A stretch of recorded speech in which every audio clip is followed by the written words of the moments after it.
All right, so we're going to talk a little bit about sleep apnea this morning and some of the new developments. We're actually using our 3D scanner to do all of the impressions now, much more accurate, easier to use. We're using actually 3D printed appliances, and these are really thin, they're lightweight, they're less bulky than the previous styles that we had before. Patients are really liking them. They're very effective, they're sleeping better, they're feeling better the next day, and then overall health and wellness is improved quite a bit by using the appliances. The way it works is we have our upper teeth and our lower teeth. The lower jaw is what usually falls backward during sleep apnea. We want to keep that from sliding too far back, and sometimes we'll bring it a little bit more forward. So that lower jaw is being held forward by these little bands with the appliance. And so we can change these bands out so that we can switch them out and try different positions in that jaw to make it more customized for each patient.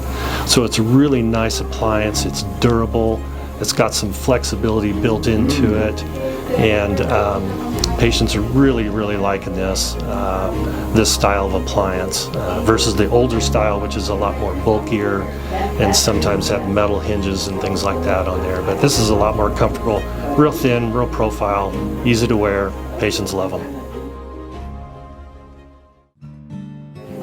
Sleep apnea can be treated by CPAP. That's kind of been the traditional way. If somebody's not tolerant to CPAP, or it's not working for them, or they're in kind of a mild or moderate severity of the sleep apnea, then we can use the sleep appliance, and then that works really well. Patients are really excited about using that versus the CPAP. CPAP works really well for severe sleep apnea, and if you can get along with the CPAP, that's actually really a good treatment to stay with. But as an alternative, the sleep appliances are the next best thing. So are you someone that struggles with snoring? Do you even know if you're snoring? And another cool development, we've been using a couple apps. One of them is called Snore Lab. This is a really good app to use. What it'll do is it'll record your, if you're snoring throughout the night. And what we use that for is to help us screen patients for possible sleep apnea.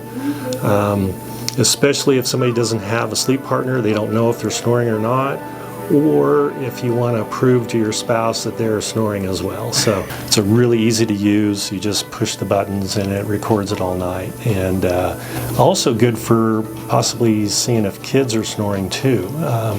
Kids shouldn't be snoring, and if they are, it could affect their quality of sleep and then their growth and development. So we use the Snore Lab app to get us in the ballpark to find out if we need to do further testing. Come in with us, we can kind of visit about it. If you have not had a sleep test, we can get that arranged either through one of the sleep facilities here in town or through your primary care doc, and get that process started. But to get treated properly, we have to get a diagnosis. The diagnosis has to be done by a physician that's certified in sleep. I cannot do the actual diagnosis, but we can help facilitate that process if you're interested in that.